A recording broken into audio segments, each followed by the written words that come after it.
जैसे अपन common mistake होती है उस चीज़ का देख लेते हैं अपन। जैसे आपको हाथ का मूवमेंट प्रॉपर तरीके से चलाना है इस तरीके से, ठीक है, तो इंजरी के चांसेस बहुत ज़्यादा बढ़ जाते हैं। मजा आ गया? Yes sir. और लगा ले क्या? Yes sir. जय हिंद दोस्तों, तो कैसे आप सभी दोस्तों, एक बार फिर मैं आपके लिए हिल के ऊपर एक वीडियो लेके आया हूँ, हिल रनिंग का। आप जैसे कि देख सकते हैं पीछे का बैकग्राउंड मेरा, और इधर शानदार लोकेशन पे लेके आया हूँ।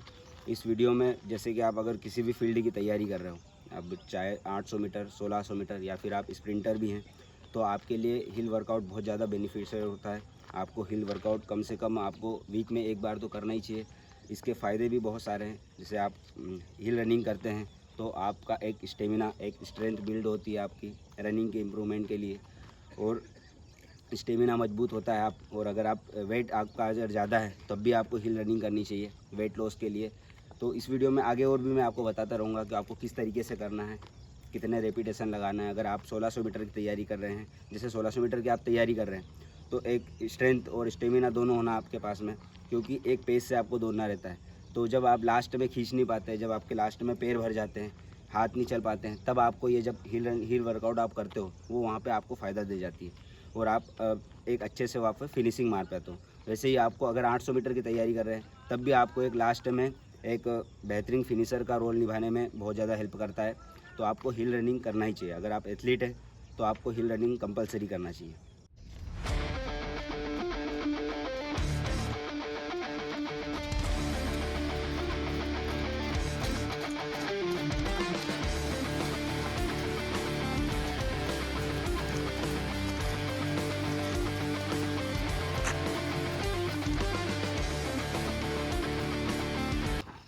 चेंज। दोस्तों, हिल रनिंग से पहले हम इस तरीके से वार्म अप करेंगे अच्छे से, ताकि आपकी बॉडी स्ट्रेच हो जाए, अच्छे से वार्म अप आपका हो जाए। क्योंकि आप जब रनिंग करते हो, हिल रनिंग करते हो, आपका हर पार्ट काम करता है। अगर आप बिना वार्म अप के और बिना जॉगिंग राउंड के बाद वार्म अप के अगर आप हिल रनिंग करते हैं तो आपकी इंजरी के चांसेस बहुत ज़्यादा बढ़ जाते हैं। अब ये वार्म अप एक्सरसाइज चल रही है, इसके बाद में इनके मेन रेपिटेशन स्टार्ट होंगे। आपको भी इसी तरीके से जॉगिंग कर लेना है, उसके बाद में आपको हील पे आना है, उसके बाद में वार्म अप एक्सरसाइज करने के बाद आपको रेपिटेशन आना है। चाहिए, ठीक है।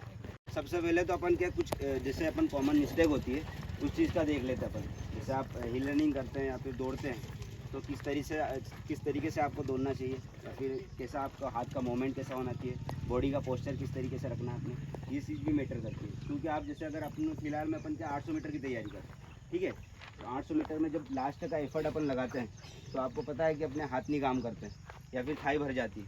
ये कॉमन मिस्टेक होती है अधिकतर के साथ। तो जब अपन हिल करते हैं तब आपने नोटिस भी किया होगा, काफ़ी टाइम से अपन कर भी रहे हैं पिछले, तो आप जब एफर्ट लगाते हो तो आपको लगता है कि बहुत ज़्यादा लोड आ रहा है हाथ पे, जब आप हिल लगाते हो तो, और पैरों पे भी थाई भरने लगती है। तो ये चीज़ें आपको वहीं लास्ट में काम आएगी, जब लास्ट का आप 100 मीटर 150 मीटर जब नहीं खींच पाते हो आप, तब ये हिल का काम आएगा। तो एक मेन चीज़ तो ये होती है कि आपका बॉडी का पोस्चर सही होना चाहिए। एक तो बहुत ज़्यादा ऐसे करके नहीं दौड़ोगे आप, यूँ दौड़ते हैं ना कोई, ऐसे ऊपर देख के ऐसे नहीं दौड़ना है आपको। दूसरी चीज़, और बहुत ज़्यादा बेंड होके भी नहीं दौड़ना है, यूँ करके खूब एफर्ट लगा रखा। आपको एक जो नॉर्मल दौड़ते हो उसके हल्का सा थोड़ा सा बेंड होना है। क्यों बेंड होना है? क्योंकि आप हिल की चढ़ाई कर रहे हो तो आपको हल्का सा बेंड होना पड़ेगा, ठीक है। दूसरी चीज़, आपका हाथ का मूवमेंट भी आपको सही से चलाना पड़ेगा। मतलब ऐसा है कि आप जैसे दौड़ रहे हो तो बहुत से बच्चे ऐसे करके नॉर्मल हाथ चलाते हैं, आपको हाथ का मूवमेंट प्रॉपर तरीके से चलाना है इस तरीके से, ठीक है। क्योंकि यही मैटर करता है। आपने अगर नोटिस किया होगा ना, तो एंड में आप जब फिनिशिंग मारते हो 100 मीटर में, तो आप जब जितना तेज़ आप हाथ चलाओगे उतना आपकी स्पीड बढ़ेगी, नहीं तो आप ख़त्म ही हो जाते हो। होता है ना ऐसा कि नहीं होता है?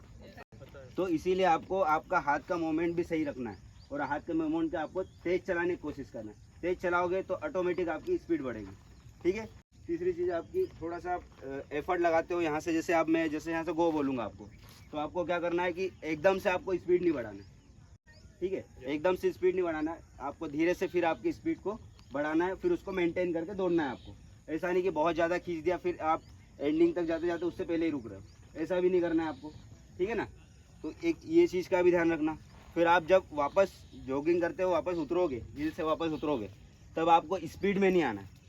क्या करते हो कि यहाँ तो ठीक है, आप वैसे भी तेज़ नहीं आ पाओगे, पर वहाँ पे अगर आप इसमें लगाते ठोस सरफेस में, तो आप बहुत ज़्यादा तेज़ी से आते हो या फिर मस्ती करते हुए आते हो, तो आपके पीछे है ना, यहाँ पे नस लग जाती है यहाँ पे, हैमस्ट्रिंग मसल्स के यहाँ पे, ठीक है। और ये बहुत ज़्यादा तकलीफ देती है, फिर लंबे समय तक आपको इंजरी हो जाती है। और अभी अपन रिस्क नहीं ले सकते क्योंकि अपना टाइम आने वाला है, ठीक है, फिजिकल का। तो एक चीज़ का उसका ध्यान रखना, अभी मैं जैसे नोटिस भी करते रहेंगे, बीच बीच में आपको फिर से गाइड करता रहूँगा मैं कि आपको किस तरीके से दौड़ना है। किसी की कुछ मिस्टेक होती है तो उसको भी अपन टोकते रहेंगे, ठीक है। तो रेडी हो आप? रिपीटेशन के लिए रेडी हो? ठीक है, चलो थोड़ा उठा के हाथ का मूवमेंट भी सही चलने दो। Very good.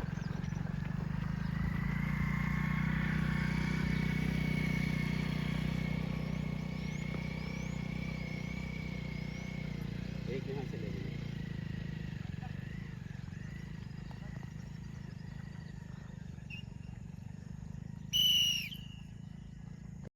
उधर से जॉगिंग करते आना है आपको। जॉगिंग करने से सेंस ये है आपका कि आप जब यहाँ से दौड़ते हो तो आपको जो मसल्स टाइट हो जाती है वापस से नॉर्मल हो जाए आप, और वापस से आप अगला रिपीटेशन आप अच्छे से लगा के आओ, ठीक है। इसीलिए आपको जॉगिंग करते हो और संभल के आपको, ठीक है। थोड़े कंकड़ है, फिसले नहीं आपको। आप देख सकते हो इसी तरीके से आपको जब आप रेपिटेशन लगाते हो तो उतरते टाइम पे आपको इसी तरीके से उतरना है, ना कि आपको तेज़ उतरना है। इस तरीके से उतरोगे तो मसल्स वापस से थोड़ी रिलैक्स होगी और अगला रेपिटेशन आप अच्छे से लगा पाओगे। चल पारस, वेरी गुड। हाथ का मूवमेंट चलो, बहुत बढ़िया अमित, वेरी गुड, बहुत बढ़िया। चलो चलो चलो चलो, हाथ का मूवमेंट चलने, चलो रेडी, चलो चलो चलो, बहुत बढ़िया, गुड शशि। चलने दो, पैर उठा के चलने दो, बहुत बढ़िया। ऐसे आना है आप लोगों को, ठीक है। और जो देख सकते हो आप इस तरीके से बच्चे यहाँ पे एफर्ट लगा रहे हैं। जैसे अगर आप स्प्रिंटर भी हैं तो आपको तब भी आपको बहुत ज़्यादा हेल्प करता है हिल रनिंग, क्योंकि एफर्ट लगाते हैं आप। जिस तरीके से आपका मोमेंट चलता है, हाथों का मोमेंट चलता है और जो पावर लगता है, क्योंकि आप यहाँ पे दौड़ते हो तो आपको थोड़ी चढ़ाई में दौड़ना रहता है, तो आपको पैरों का पावर, पैरों का एफर्ट बहुत ज़्यादा लगाना पड़ता है। तो इस चीज़ का फ़ायदा आपको वहाँ पर मिलता है।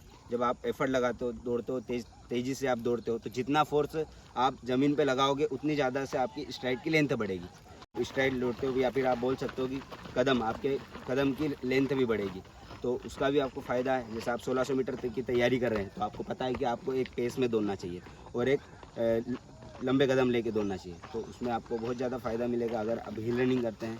दोस्तों अगली चीज़ आपकी कि आपका स्टेमिना बढ़ाएगा। जैसे कि आप मैंने जैसे भी आपको बोला कि आप किसी भी फील्ड की तैयारी कर रहे हैं, पर आप जब एंड मौके पे आपका फिनिशिंग नहीं मार पाते हो अच्छे से, तब आपको हिल रनिंग वहाँ पे काम आती है।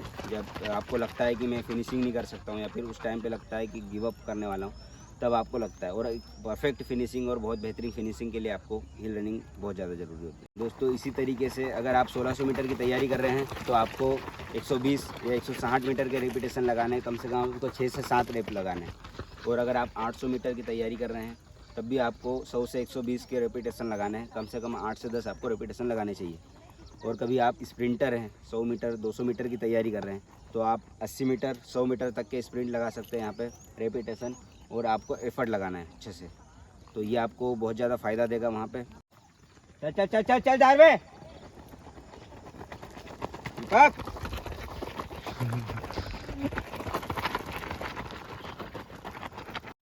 और तेजी से, वो पीछे आ रहा है, खींच ले।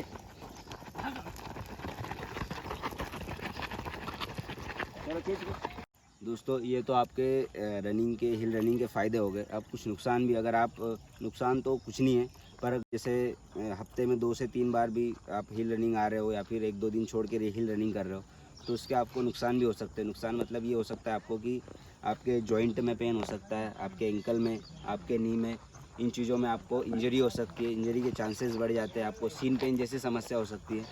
तो आप वीक में कम से कम एक ही बार करें, ज़्यादा बार नहीं करें। जैसे कोई क्या करता आता है डेली 1-2 दिन छोड़ के आप हिल रनिंग करते हो, तो उस तरीके से करना है। और दोस्तों मेरे पास जैसे कमेंट भी आए थे कि 1-2 के कि सर हमारे पास पानी भरा हुआ रहता है या फिर हमारे पास हील जैसा नहीं है कि हम हिल रनिंग कर पाएँ।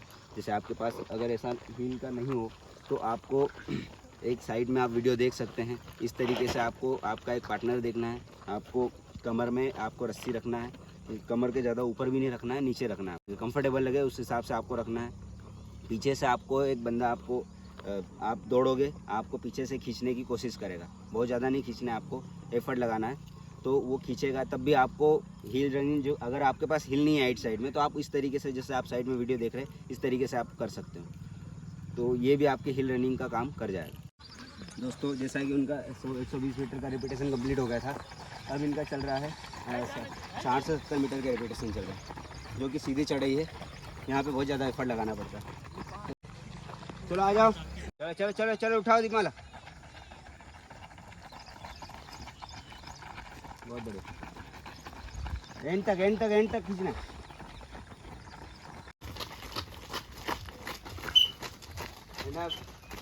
कर लेंगे, ठीक है दोस्तों।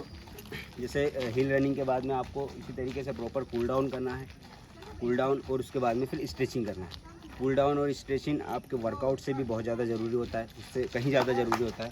आपकी मसल्स जो वर्कआउट कर रहे थे, जब हिल रनिंग कर रहे थे, तो आपकी मसल्स जो टाइट हो गई थी, उसको रिलैक्स करने के लिए, उसको फ्लेक्सिबल करने के लिए आपके लिए कूल डाउन बहुत ज़रूरी होता है, ताकि आप जैसे कूल डाउन कर लो, स्ट्रेचिंग कर लो, तो आप अगले रोज़ के लिए रेडी हो सको। अगर आप आज अच्छे से नहीं करोगे, जिस रोज़ आपने हिल रनिंग करी या वर्कआउट किया और डायरेक्ट आप घर चले गए बिना कूल डाउन और स्ट्रेचिंग किए, तो आप अगले रोज़ आपको अकड़न सी लगेगी और आप फ्री होकर वर्कआउट नहीं कर पाओगे, आपकी बॉडी टाइट लगेगी और जो आप एफर्ट लगाना चाहते हो वो एफर्ट नहीं लगेगा। इसीलिए आपको कूल डाउन आपका और स्ट्रेचिंग बहुत ज़्यादा ज़रूरी होता है। भले आप वर्कआउट में थोड़ी बहुत मक्कारी कर लो, बाकी कूल डाउन और स्ट्रेचिंग में बिल्कुल भी नहीं करना आपको। डाउन कर ले बैकअप, चलो विश्राम, सावधान, डाउन।